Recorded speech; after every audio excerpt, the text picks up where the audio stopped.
This video is brought to you by BetUS Sportsbook and Casino. Dallas Goedert, the next Mr. Glass of the Philadelphia Eagles. The Eagles signed a DB and claimed him to the practice squad. A lot of versatility. What the Eagles are wearing to this Brazil game when it comes to their uniforms, and a lot more. So let's get straight into all the news.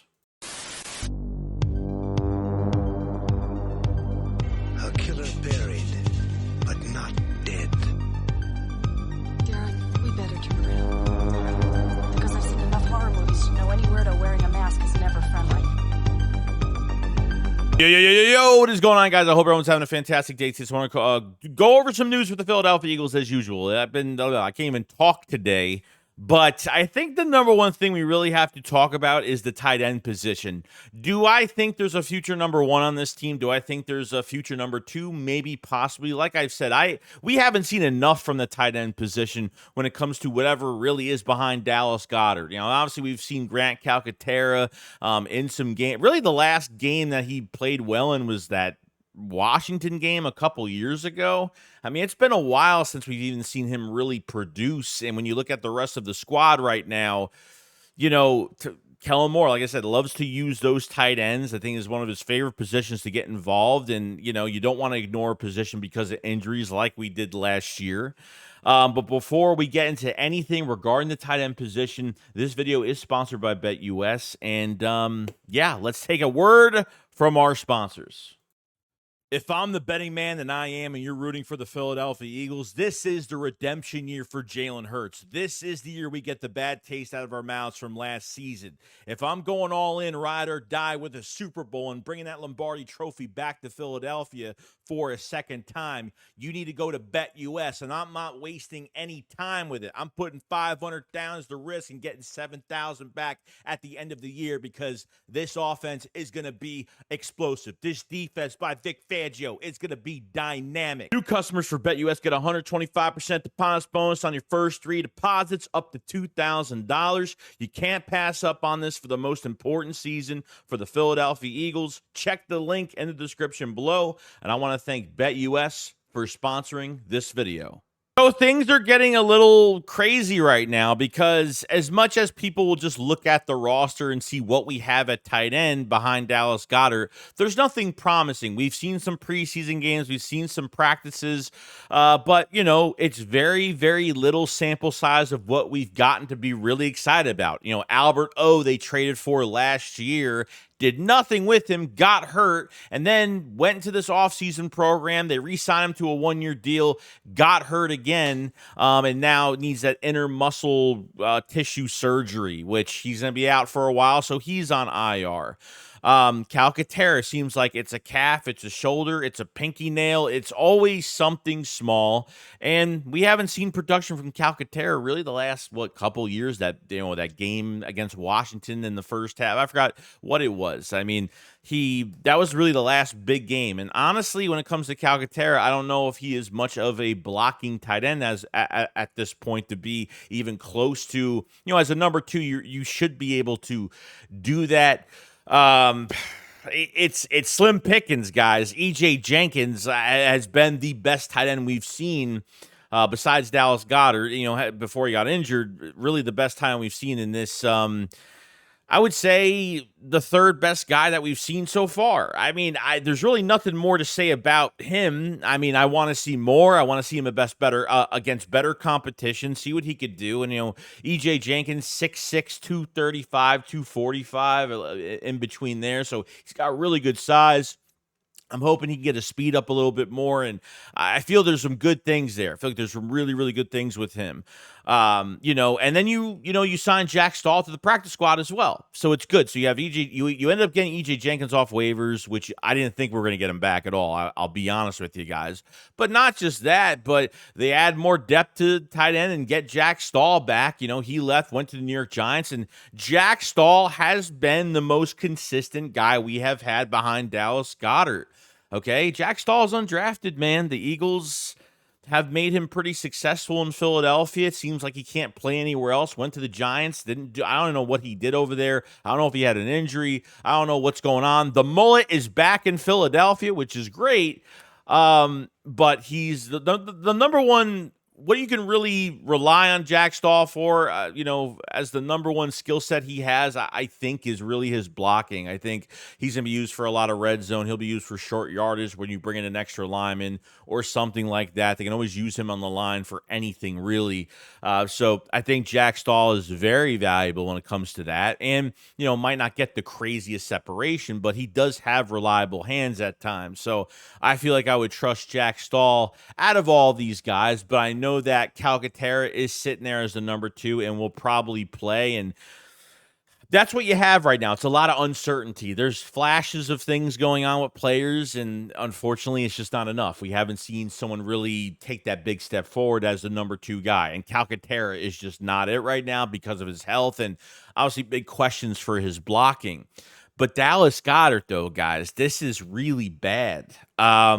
He's 28 years old right now, so I think he's got 2 more years left on his deal. So by the time he hits 30 years old throughout that contract, he will be a free agent after that year. After he turns 30, he'll be a free agent, and I don't know what to say about it. I honestly don't know what the future really holds. If they even hold on to him for another couple years. Maybe you trade him next year. Maybe I don't know how many more years you give this. I would say he plays one more year, and then with his last year, maybe somebody takes over that last year of his deal, maybe. But that's all I could really say, because going into next offseason in 25, they 1,000,000% need to add a tight end from the draft. You want more competition. I don't care if you have E.J. Jenkins in the building. Albert O's on another 1-year deal. He might not even be back at this point because the guy hasn't stayed healthy for 2 seasons and really hasn't gotten an opportunity. Didn't really get an opportunity last year. And with this offense last year, a lot of players didn't get opportunity.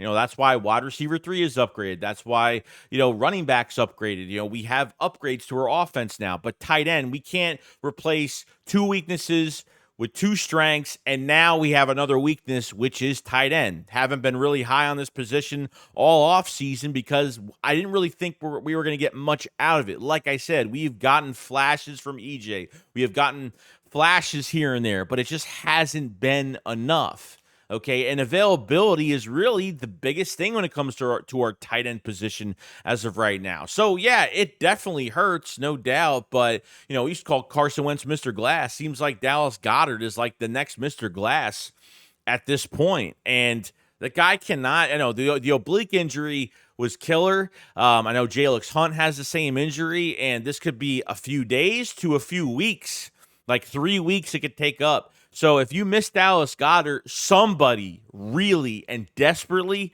needs to step up in this game come next week, because it's no joke, man. Like that we have got to have production in the first game. I don't want to get out of that game 0-1 just because we couldn't throw to any tight ends in that game. It's all about those matchups, man. Not having Dallas Goedert is going to make it a one successful defensive play for Green Bay. Green Bay is going to have less of an issue with Dallas Goedert not being there. But if somebody could step up to the occasion, and I don't know. It seems like they're not moving up Jack Stahl. It seems like they're going to have to move up somebody, because it makes no sense. If Goedert can't play right now, they will move up EJ, or I would say they're going to move up Jack Stahl probably over EJ. We'll see how it goes. We'll see how they feel about the situation.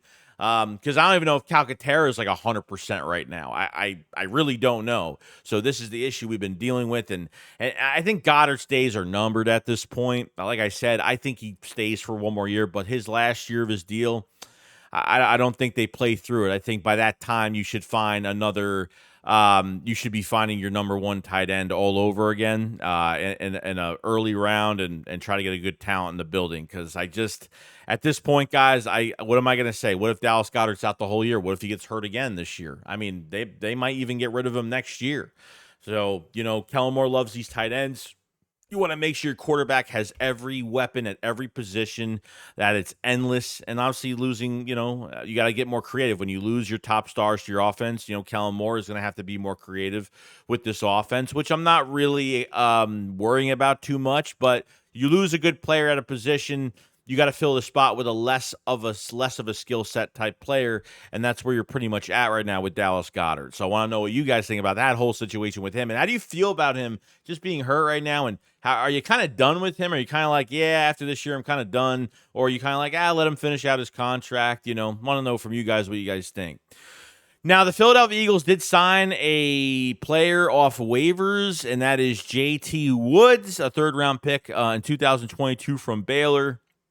A real versatile player. After 2 years, I think he was with the Rams for a couple years. Was let go of, but the versatility is absolutely insane. Shout out to Anthony DeBona. I'll put his credit in the description. Definitely go to his. He puts out great content on Twitter, or on X, I should say, just statistics and players, and he knows a lot of, I don't know anything about this player, so it's nice to have some reliable sources here. So it says, newly signed DB JT Woods offers a ton of versatility for Philadelphia's practice squad. In three preseason games in 24, Woods played 141 total defensive snaps. Here's a breakdown of how many snaps he's played at each position. He's played 62 times on the outside, 42 at free safety, 18 in the box, slot corner 16, and on the defensive line 3 times. That's great. I mean, that's awesome. That is somebody that you can mold into whatever you want. If you see a strength, you put him there. You know what I mean? So whether it's now or for next year, you have a heavy, versatile defensive back right now that could almost move anywhere at this point. So it's nice to have a player like that on the roster, and maybe will be more of a next year thing, like I said, be a next year thing for camp, and see what his strength is at a specific position. It seems like Howie Roseman is taking these third-round picks and trying to do something with them for upgrades. You just signed Byron Young the other day. I think that kid has got a ton of ceiling, and trust me, if you're releasing Marlon Tuipulotu, then you know that the Eagles love that guy. And seems like they really like this guy too. So a ton of versatility with JT Woods. So it's nice to have a guy like that. Now we're going to, obviously, the uniforms for the Eagles in Brazil. It looks like they will be, and this is a first, guys. We're wearing the black helmets and the black pants and the away jerseys, which is great. I actually like this combo. I actually like this combo more than the black on black. That's just me. I really wasn't a big fan of the black helmets when they came out. I don't know. It didn't really do much for me. If they had like a matte finish on them, I think they would look a lot better. But they're fine. I have no issue with them. So this is what I don't get either. Green Bay is so the Eagles can't wear green because Brazil's rival soccer team or whatever, that's the rival soccer team is green. So the Eagles can't wear green. But Green Bay is wearing green. So which green can't they wear? I don't get that whole situation with the green. Green, midnight green, light green, aqua green, sunset green. There's a million different I'm just making it up as I'm going along. Okay, so I like the combination of our uniforms for next week, and they would look a lot better with a W in the win column, and that's what we're really hoping for. But other than that, guys, that's pretty much it. Let me know what you guys think about the whole Dallas Goedert situation. Let me know what you guys think about the versatile DB and JT Woods, and how do you feel about going to this? For me, I talked about it the other day. It seems like a lot of these players just don't want to go to Brazil. Like Devontae Smith doesn't want to go to Brazil. AJ Brown doesn't want to go to Brazil. None of these players want to play over there. None of that. They want to get this win, and they want to head back home as fast as possible. And I honestly don't blame them at all. But it's going to be interesting. Let me know, what do you think about all the situations going on? And yeah, want to hear your feedback on everything. This video is sponsored by BetUS. Get a 125% deposit bonus on your first 3 deposits up to $2,000, and start betting on the Eagles now. Click my link in the description and start betting, because yeah, you're gonna win a lot of money, and let's all get rich together.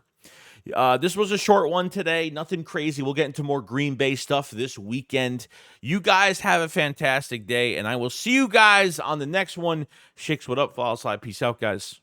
Peace.